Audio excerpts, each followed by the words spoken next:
নিশাটোৰ ভিতৰতে সকলো নিশেষ টচ নচ হৈ গ'ল বাসগৃহ ধ্বংসস্তূপত পৰিণত খেতি পথাৰ বিস্তৰ ক্ষতিসাধন বাৰীৰ গছ গছনি সকলো হেৰুৱাই মূৰে কপালে হাত এই সকল লোকৰ কৈ যেন উৰকে নপৰে হাতী মানুহৰ সংঘাতৰ কথা ৰাজ্যত পুনৰ সংঘটিত হৈছে এনে এক ঘটনা নিশা নলবাৰীৰ কেহেৰুৱাত সংঘটিত হয় এই ভয়ংকৰ ঘটনাটো দুটা পৰিয়ালৰ বাসগৃহ সম্পূৰ্ণৰূপে তছনছ কৰি বাৰীৰ গছ গছনি ভাঙি তহিলং কৰা সমান্তৰালকৈ বহু কষ্টেৰে উৎপাদিত খেতি পথাৰৰ বিস্তৰ ক্ষতিসাধন কৰে বন্য হস্তীৰ জাকটোৱে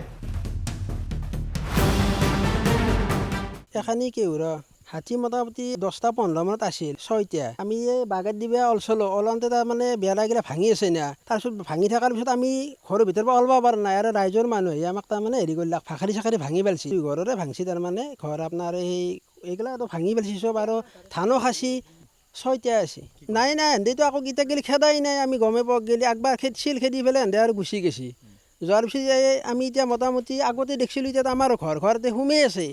আজি আমি মোটামুটি 10-15 বজাত আমি গম পাই পেলাই সেই হ'ল তাৰ ৰাতি বাগাত দিয়াৰ পিছত আহিলে আকৌ মানুহে আমি মৰি গ'ল ভূটান পাহাৰৰ পৰা নামি অহা বনৰীয়া হাতীৰ জাকে প্ৰায় উপদ্ৰৱ চলাই আহিছে নলবাৰীৰ ভিন্ন প্ৰান্তত এই উপদ্ৰৱৰ ফলতে কেনে এক অভাৱনীয় পৰিৱেশে বিৰাজ কৰিছে লক্ষ্য কৰক এই সমূহ দৃশ্যলৈ অৱশ্যে ঘটনাস্থলীত বন কৰ্মীসকল উপস্থিত হৈ স্থানীয় ৰাইজৰ সহযোগত বন্য হস্তীৰ জাকটোক খেদি পঠিয়ায় কিন্তু অতি পৰিতাপৰ বিষয় যে পুনৰ ভূটান পাহাৰলৈ বনৰীয়া হাতীৰ জাকটোক খেদি পঠিয়াবলৈ সক্ষম হোৱা নাই বন বিভাগৰ দলটোৱে আজি বিশেষকৈ আমি প্ৰথম খবৰ পালোঁ কেহেৰুৱাত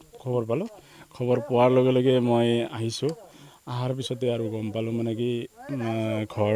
দুটা ভাঙি দিলে বাৰু তাৰপিছত আমি লগে লগে উপস্থিত হৈছোঁ হৈ হাতীখিনি খেদাৰ কাৰণে বহুত যত্ন কৰিলোঁ ৰাইজেও আমাক বহুতখিনি সহায় কৰিছে তেনেকৈ খেতিপথাৰত বহুত সময় থাকিলে খেতিপথাৰতো আমি গ'লোঁ গৈ খেদাৰ ব্যৱস্থা কৰিলোঁ সেই আৰু বেলেগতো উপায়ো নাই আমাৰ এতিয়া মানে সেই হেৰি আছে ফটকা আছে প্লাছ আৰু দুটা ৰাইফল আছে ৰাবাৰ বুলেট আছে অভাৱটো অলপ আছে বাৰু ষ্টাফ এভেইলেবল ইমান ষ্টাফ এভেইলেবল নাই অলপ ষ্টাফ লাগে আৰু আজি আমি ছয়টা পালোঁ 6টা স্পট দেখা পালোঁ ক'ৰ পৰা অহা বুলি সন্দেহ কৰি হাতীকেইটা এইটোতো BTD ফালৰ পৰাই আহি আছে সম্ভৱতঃ ভূটান পাহাৰৰ পৰা সম্ভৱতঃ সেইফালৰ পৰাই আহিছে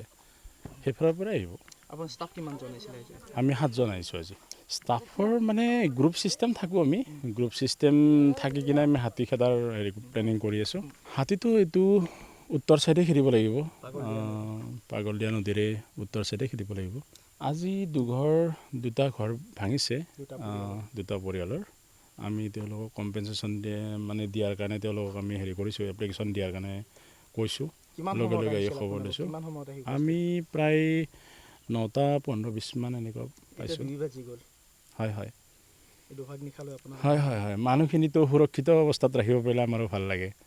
মানে ধৰক কমচে কম মানুহৰ ক্ষতি হ'ব নালাগে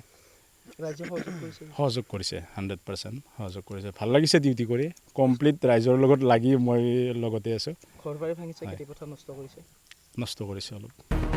যাক লৈ বৰ্তমানে এতিয়া বিনিদ্ৰ ৰজনীত অতিবাহিত কৰিবলগীয়া হৈছে এইসকল গঞা ৰাইজে নলবাৰীৰ পৰা কালিন্দ কুমাৰ বৰ্মনৰ ৰিপৰ্ট নেশ্যন এনি